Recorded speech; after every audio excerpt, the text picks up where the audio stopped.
izi zirinda ibiheri, izi zifasha gucya ku mushaka gucya bisimbye bitarimo ubujiji. Iyi ngiyi ni ya wa muntu uvuga ngo ndashaka gusaza nsa neza. Niba ufite ikibazo cya face wash wakoresha yagufasha gusa neza ikagukemurira ikibazo ufite kandi udahenzwe, iyi video ni yawe. Ikaze ku Mubyeyi Magazine. Niba uri mushya hano tuguhaye ikaze.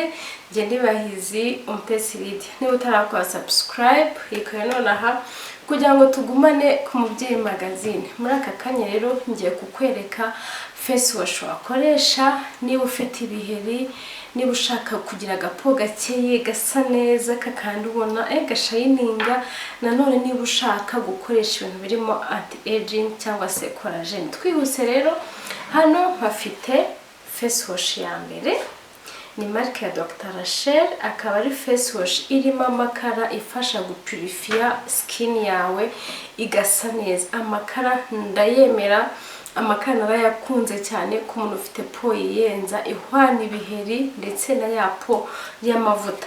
Rero amakara ni meza cyane, nk'iyi face wash ni nziza pe. Iragufasha uruhu rwawe ikarugira rwiza, rukaba purifiye, ukabona ni rwa ruhu rufite ubuzima. Rero iyi face wash nkuko nabikubwiraga irimo amakara, iragufasha umva ikora isuku neza. Ikindi nanone igufasha gukontrola amavuta, niba ari rwa ruhu rufite amavuta, niba ari rwa ruhu umva ubona ruhora ruhora ruyaga, iyi ni face wash wakoresha. Ikindi nanone igufasha gukiza ibiheri, niba ufite ibiheri koresha ikintu kirimo amakara. Ikindi nanone igufasha gukuraho n'aya mataje. Iyi ni face wash y'umuti. Iya mbere ni ngiyi ya Dr. Rachel. Ngiye kukwereka iyindi face wash wakoresha kandi ya makeya. Iyi ni face wash ya tea tree irimo green tea ndetse na salicylic acid. Salicylic acid, green tea nabyo ni umuti ku bantu bafite ibiheri. Iragufasha ikanetwaya umubiri, amavuta akagabanuka, agapo kagasa neza. Tugiye ku yindi rero, niba wibaza face wash wakoresha yenda igufasha gucya ukagira agapo gasa neza, ibiheri byarakize, usigaranye inkovu, wakoresha iyi face wash. Ni marque ya Cosmo, ikaba irimo turmeric ndetse na rose water. Iragufasha umubiri ugasa neza, ugacya, ukabona urakeye hose urasa. Niba ufite amatashe cyangwa se niba ubona ari ukuntu umubiri wawe wapfubye udasa neza, iyi ni face wash wakoresha. Ni marque ya Cosmo. Noneho hakabaho n'iyindi nanone ifasha umubiri kongera kwiyuburura, ukagarura ireme, ukagarura ubuzima, skin ikagarura itoto.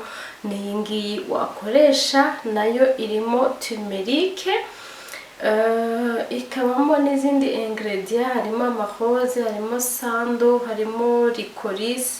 Niba ushaka kongera gufasha umubiri kongera kwiyuburura, kugira itoto, wakoresha iyi face wash.